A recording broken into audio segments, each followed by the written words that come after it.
राधे राधे। आप सभी दोस्तों को मेरा प्यार भरा नमस्कार। इस पोस्ट में दोस्तों जानेंगे सट्टिला एकादशी के दिन व्रत पारण का सही समय, उसकी अवधि और नियम के साथ द्वादशी तिथि समाप्ति का समय भी। हिंदू पंचांग के अनुसार सट्टिला एकादशी का व्रत 6 फरवरी को रखा जाएगा। ये व्रत समस्त पुण्य को प्रदान करने वाला होता है। इसे भक्त भगवान श्री विष्णु जी की विधिवत पूजा उपासना करते हैं। सट्टिला एकादशी के संदर्भ में एक बात बेहद महत्वपूर्ण है, वो ये है कि अगर आप इसका व्रत रख रहे हैं तो इसका पारण भी करना उतना ही जरूरी है जितना कि इसका उपवास। मान्यता है यदि सट्टिला एकादशी का व्रत रखने के बाद आप पारण नहीं करते हैं, अर्थात इसके व्रत को विधि पूर्वक नहीं खोलते हैं, तो उल्टा व्रत के पुण्य की जगह इसका पाप लगता है। आइए जानते हैं पंचांग के अनुसार सट्टिला एकादशी के व्रत पारण का समय क्या है और कब समाप्त होगी द्वादशी तिथि। साथ ही जानते हैं पारण की विधि और नियम भी। पहले जान लेते हैं सट्टिला एकादशी व्रत पारण की डेट और समय। सट्टिला एकादशी व्रत का पारण 7 फरवरी 2024 बुधवार के दिन किया जाएगा। व्रत पारण का समय है 7 फरवरी 2024 बुधवार के दिन सुबह 7:06 से लेकर के सुबह के 9:18 तक, यानी व्रत खोलने के लिए आपको जो समय मिलेगा उसकी अवधि है 2 घंटे 12 मिनट की। और अब जानते हैं इस दिन द्वादशी तिथि समाप्त होने का समय क्या है।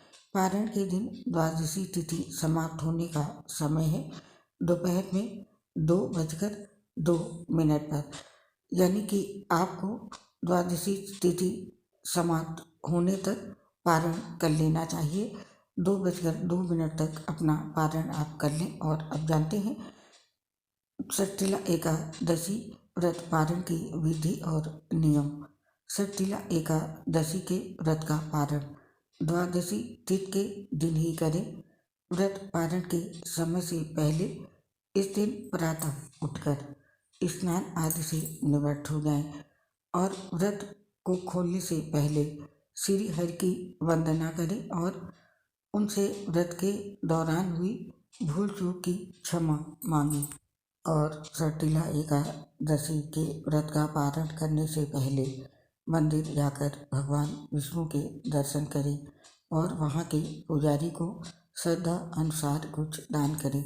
इसी के साथ प्रातः जरूरतमंद लोगों को फल फूल मिष्ठान या वस्त्र आदि दान करके व्रत खोलें।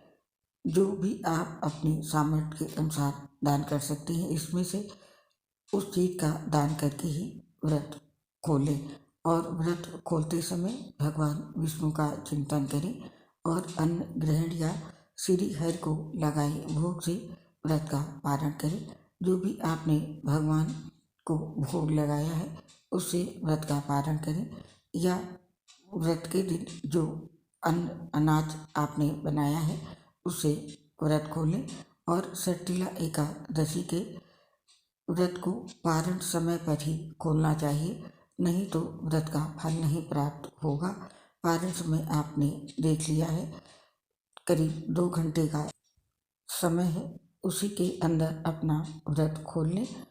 और सट्टिला एकादशी व्रत पारण में इन चीज़ों का भी विशेष ध्यान रखना है। द्वादशी तिथि के दिन सूर्योदय के बाद एकादशी व्रत का पारण करना चाहिए और तामसिक चीज़ों से व्रत खोलने से बचना चाहिए।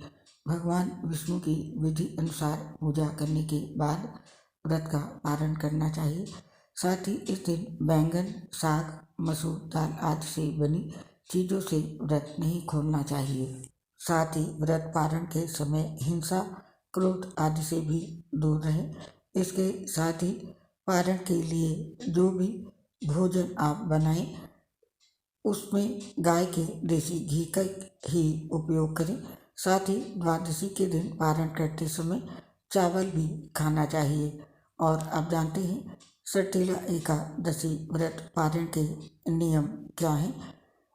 सबसे पहले तो शास्त्रों में बताया गया है व्रत पारण हमेशा सूर्योदय के बाद ही करें। ज्योतिष शास्त्र के अनुसार तिथि के घटने बढ़ने के कारण द्वादशी तिथि सूर्योदय से पहले ही समाप्त हो रही है, तो उस स्थिति में भी व्रत का पारण सूर्योदय के बाद ही करें। ग्रंथों में बताया गया है एकादशी व्रत का पारण द्वादशी तिथि समाप्त होने से पहले ही कर लेना चाहिए। कहते हैं कि व्रत का पारण द्वादशी तिथि के बाद करने पर पाप लगता है। और एक बात का ध्यान और रखें कि एकादशी व्रत का पारण हरिवासर में नहीं करना चाहिए। बता दें कि द्वादशी तिथि की पहली 1/4 तिथि हरिवासर कहते हैं। पारण के लिए हरिवासर समाप्त होने का इंतजार करें। मान्यता है कि व्रती को हरिवासर में भी व्रत का पारण नहीं करना चाहिए। तो ये थी शर्तिला एकादशी व्रत पारण से संबंधित सभी जानकारी आपको बता दी। हम आपके लिए जो भी पोस्ट लेकर आते हैं वो कई ज्योतिषाचार्यों की राय और पंचांग के अनुसार आधारित होती है, इसीलिए किसी बात का संशय ना करें। और सारी पूजा पाठ से रिलेटेड जानकारी जो भी आने वाली है उनकी सही और सटीक जानकारी पाने के लिए हमारे चैनल को ज़रूर सब्सक्राइब करें।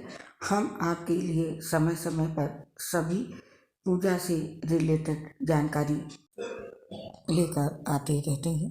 दोस्तों, हम आपसे अपनी एक प्रॉब्लम भी शेयर करना चाहते हैं। हम लीवर सोसिस सहित गंभीर बीमारियों से पीड़ित हैं।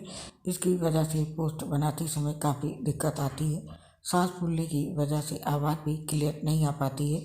इसके लिए हमें क्षमा कर दें और अपना साथ और सहयोग हमारे साथ बनाए रखें। हम जानते हैं आपको हमारी आवाज़ नहीं पसंद आती होगी, लेकिन फिर भी आपसे रिक्वेस्ट है हमारा साथ जरूर दें। आप सभी का हृदय से बहुत बहुत धन्यवाद। जय श्री राधे कृष्ण, राधे राधे।